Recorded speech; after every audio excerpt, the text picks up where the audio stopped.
ये कहानी है एक आम इंसान की, जो एक रात अपनी बाइक पर निकला और फिर कभी वापस नहीं लौटा। मतलब वो आदित्य तो बिल्कुल नहीं लौटा जिसे उसका परिवार और दोस्त जानते थे। ये एक प्रत्यक्षदर्शी के अनुभव पर आधारित है, एक ऐसी दास्तान जो सच में रोंगटे खड़े कर देती है। तो सवाल यही है ना, कि कैसे एक छोटा सा मामूली सा शौक किसी की पूरी दुनिया को तहस नहस कर सकता है।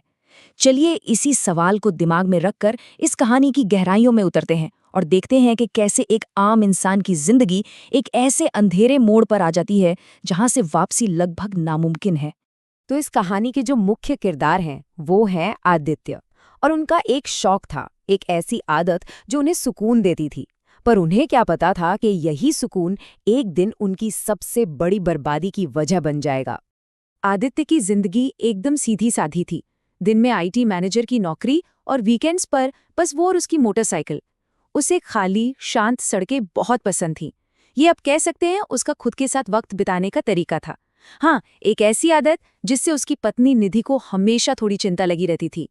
तो एक रात अपनी ऐसी ही एक राइड पर आदित्य को कुछ कुछ बहुत अजीब महसूस हुआ। उसने इन शुरुआती इशारों को दिन भर की थकान माना और ज्यादा ध्यान नहीं दिया।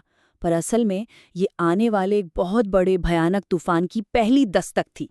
और यहीं से कहानी उस दूसरी, सबसे मनहूस रात की तरफ मुड़ जाती है। वो रात जहां उस अनदेखी ताकत ने अपना असली खेल खेलना शुरू किया। वो जो डरावना एहसास था, अब वो सिर्फ सड़क तक ही सीमित नहीं रहा। वो आदित्य के घर में, उसके जहन में घुसने लगा था। परिवार बहुत परेशान था, लेकिन जब डॉक्टर के पास गए तो उन्होंने कहा कि ये बस काम का तनाव है। अब उनके पास यकीन करने के सिवा और कोई चारा भी तो नहीं था। उस रात जो कुछ भी हुआ वो किसी बुरे सपने से कम नहीं था। पत्नी निधि ने बहुत मना किया, पर आदित्य जिद पर अड़ा रहा। और फिर उसका भटकना और उस रहस्यमयी घर से सामना होना, ये सब किसी बहुत बड़ी अनहोनी का इशारा था। अगली सुबह जब आदित्य ने हिम्मत जुटाकर आईने में खुद को देखा तो उसके पैरों तले से जमीन ही खिसक गई। वो निशान, वो इस बात का पक्का सबूत था कि उस पर किसी चीज का साया पड़ चुका है, उसे चुन लिया गया है। अब देखते हैं कि उस मनहूस रात के बाद जब आदित्य घर लौटा तो उसके अंदर क्या क्या भयानक बदलाव आ चुके थे। ये बदलाव सिर्फ कहने के लिए नहीं थे, ये उसके परिवार के लिए एक जीता जागता दुस्वप्न था। वो शांत समझदार इंसान जिसे वे जानते थे, वो जैसे कहीं गायब ही हो गया था और उसकी जगह ले ली थी एक हिंसक, अनियंत्रित अजनबी ने, जिसे उसका परिवार पहचान भी नहीं पा रहा था। ये अजीब मांगें और धमकियां अब घर में रोज की बात हो गई थीं। घर का हर सदस्य दहशत में जी रहा था। उनका आदित्य तो वही था, पर उसके अंदर बैठा वो कोई और था जो उन्हें हर पल आतंकित कर रहा था।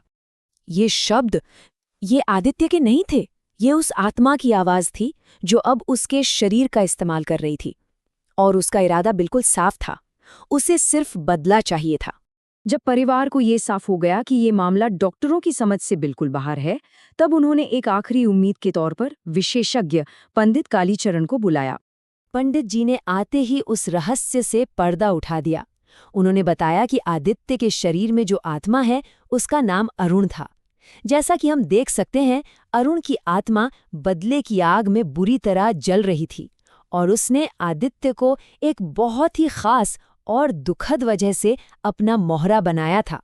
पंडित कालीचरण की योजना बेहद सोची समझी और सधी हुई थी।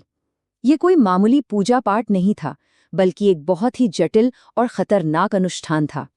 इसमें आत्मा का विश्वास जीतने से लेकर उसके पूरे गुस्से को एक पुतले पर उतारने तक हर कदम बहुत ही नाप तोल कर उठाना था। एक भी चूक का मतलब था सब कुछ खत्म। और अब कहानी अपने उस चरम पर पहुंचती है जिसका अंत जितना दुखद था उतना ही अजीब भी। सब कुछ ठीक पंडित जी के योजना के मुताबिक ही हुआ। उन्होंने अरुण की भटकती आत्मा को आदित्य के शरीर से निकालने में कामयाबी हासिल कर ली।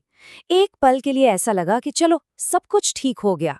लेकिन ठीक उसी पल जब आत्मा आजाद हुई, एक भयानक हादसा हो गया। ये एक ऐसी चोट थी जिसका असर जिस्मानी से कहीं ज्यादा गहरा और दिमागी होने वाला था। ये इस कहानी का सबसे दर्दनाक मोड़ था। वो आत्मा तो चली गई, लेकिन जाते जाते वो अपने साथ आदित्य को भी ले गई।